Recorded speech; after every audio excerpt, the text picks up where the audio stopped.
नमस्कार दोस्तों, स्वागत है आपका यूट्यूब चैनल एवी टेक में। दोस्तों, इस वीडियो में बात करेंगे हम लोग कई सारी खबरों के बारे में जो आज के प्रमुख समाचार पत्रों पर छाई हुई हैं और आप लोगों के लिए बहुत ही इम्पोर्टेंट है। 4 अगस्त 2020 की महत्वपूर्ण खबरें ये हैं। सबसे पहली अपडेट की बात कर लेते हैं तो बीईओ परीक्षा टालने को अभ्यर्थियों ने छेड़ी मुहिम। कोरोना संक्रमण को देखते हुए प्रतियोगी छात्र खंड शिक्षा अधिकारी बीईओ की प्रारंभिक परीक्षा टालने की मांग कर रहे हैं। अभ्यर्थियों ने मुख्यमंत्री उत्तर प्रदेश लोक सेवा आयोग अध्यक्ष को ईमेल के जरिए पत्र भेजकर पीसीएस 2019 की मुख्य परीक्षा की तरह खंड शिक्षा अधिकारी 2019 की प्रारंभिक परीक्षा की तारीख आगे बढ़ाने की मांग कर रहे हैं, लेकिन आयोग ने अभी परीक्षा टालने को लेकर कोई निर्णय नहीं लिया है। संयोग है कि लॉकडाउन में शनिवार व रविवार की 3 परीक्षाएं स्थगित की जा चुकी हैं, लेकिन इस परीक्षा को लेकर के अब तक असमंजस बना हुआ है। अभ्यर्थी कह रहे हैं कि ये परीक्षा लॉकडाउन में क्यों नहीं आ रही है, जब अन्य परीक्षाएं लॉकडाउन में आने के कारण पोस्टपोन्ड हो सकती हैं, तो बीईओ की परीक्षा क्यों नहीं पोस्टपोन्ड हो रही है। आपको बता दें, लगभग 5.5 लाख छात्र हैं इसमें जो परीक्षा देंगे और ये परीक्षा 16 अगस्त को प्रस्तावित है। काफ़ी तकरीबन 12 साल बाद भर्ती आई है, तो अधिकतर अभ्यर्थी इस भर्ती का इंतजार कर रहे थे, लेकिन अब कोरोना के कारण इस परीक्षा को लेकर के अभ्यर्थी बहुत ही परेशान हैं। अगली अपडेट की बात कर लेते हैं। लिखा है, चयनितों की निगरानी करेगा शासन। चयन बोर्ड डीआईओएस व जेडी को सूची भेजने के साथ निदेशक व शासन को भी भेजे। हालांकि ये न्यूज़ 1-2 दिन पहले भी आ चुकी है, लेकिन आज के प्रमुख समाचार पत्रों पर भी छाई हुई है कि आप लोग जानते हैं कि चयन बोर्ड जो है संयुक्त शिक्षा निदेशकों को भेजता है सूची और डीआईओएस को भेजता है, लेकिन शासन को कोई भी सूची जारी नहीं की जाती है। ठीक है, शासन को इस वजह से कहा है कि निदेशक और शासन को भी सूची भेजें, जिससे शासन इस पर पूरी निगरानी करेगा। कितने लोगों की ज्वाइनिंग हुई, किस किस विषय में ज्वाइनिंग हुई, कहाँ पर ज्वाइनिंग हुई, कोई मैटर बाद में अगर आता है तो उसमें कोई दिक्कत नहीं होगी। शासन का यही कहना था कि हमें कोई सूची भेजी नहीं जाती है और बाद में जब मामला कोर्ट तक पहुंच जाता तब उसकी सूचना हमारे पास आती है। ऐसे में अगर पहले से ही हमारे पास सारा डाटा रहेगा तो हमें आसानी होगी, उसका नियंत्रण भी कर सकेगा, पूरी निगरानी बढ़ती रहेगी।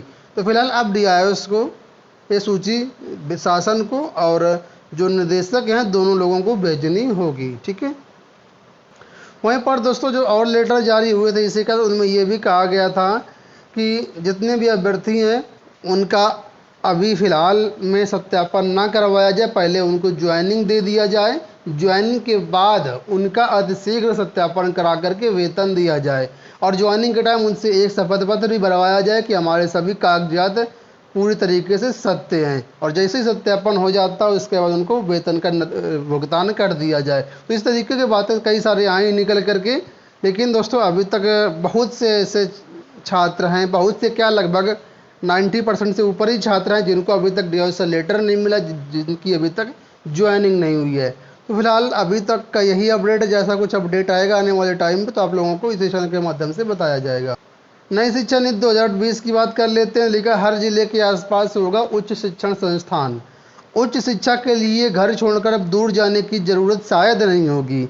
नई शिक्षा नीति में उच्च शिक्षा के बीच की इस दूरी को पाटने की बड़ी पहल की गई है। इसके तहत 2030 तक यानी आगामी 10 सालों में प्रत्येक जिले या आसपास में एक ऐसा बड़ा बहुविषयक संस्थान विकसित किया जाएगा यानी स्थापित किया जाएगा जिसमें सभी विषयों की पढ़ाई हो सके। यह संस्थान आपके सार्वजनिक भी हो सकते हैं और निजी क्षेत्र के दोनों तरीके से हो सकते हैं। दोस्तों अभी तक ऐसा होता है कि जितने रूरल डिस्ट्रिक्ट होते हैं वहाँ पर कोई भी इस तरीके से बड़े कॉलेज नहीं होते हैं, खासकर जो बड़े शहर होते हैं वहाँ पर इस तरह के कॉलेज उच्च शिक्षा संस्थान मिलते हैं। तो इस नई शिक्षा नीति में एक कवायद की जा रही है कि हर जिले के आसपास इस तरीके का संस्थान विकसित किया जाएगा।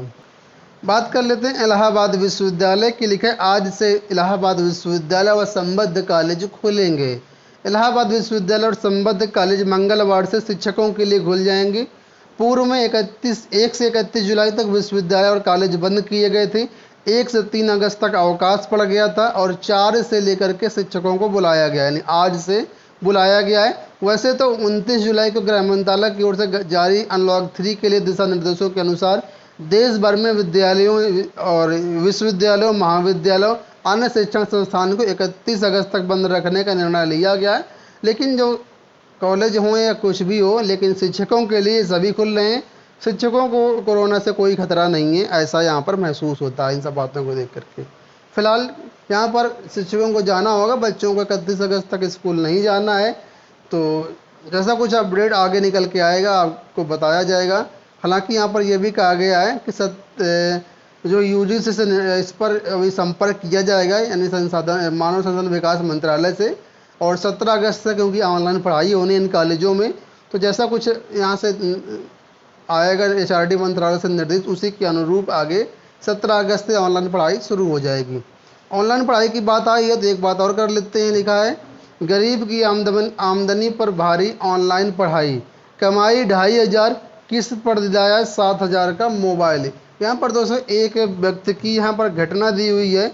ये कहाँ के रहने वाले हैं, तो ये इलाहाबाद के डिस्ट्रिक्ट के अंतर्गत आई थिंक बहरिया आता है, विकास खंड बहरिया है। वहाँ पर एक पूर्व माध्यमिक विद्यालय बेरुई पड़ता है, ठीक है।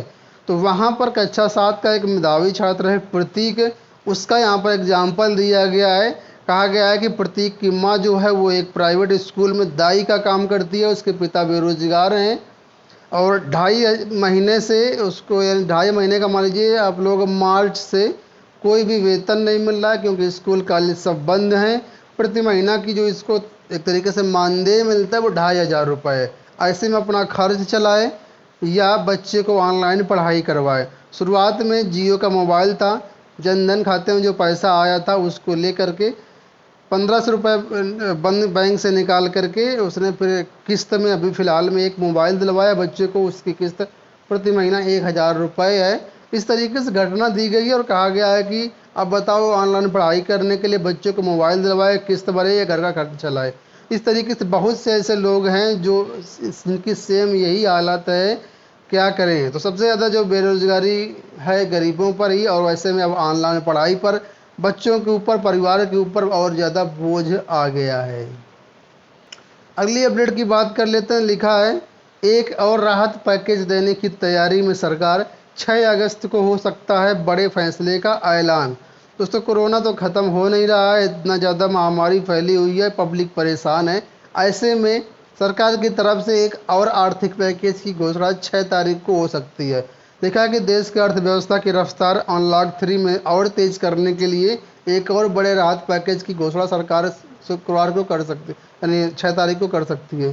सरकारी सूत्रों के अनुसार इस राहत पैकेज में कोरोना महामारी से संकट में आए विभिन्न क्षेत्रों के लिए अलग से कोविड फंड बनाने की घोषणा हो सकती है। तो काफ़ी सारे बदलाव इसमें आपको देखने को मिलेंगे। राहत पैकेज में क्या क्या नई चीज़ें निकल के सामने आती हैं वो तो खैर जब पैकेज आएगा तभी पता चलेगा। तो इस वीडियो में इतना ही, फिर मिलेंगे अगले वीडियो में। तब तक के लिए bye bye, take care, thanks for watching.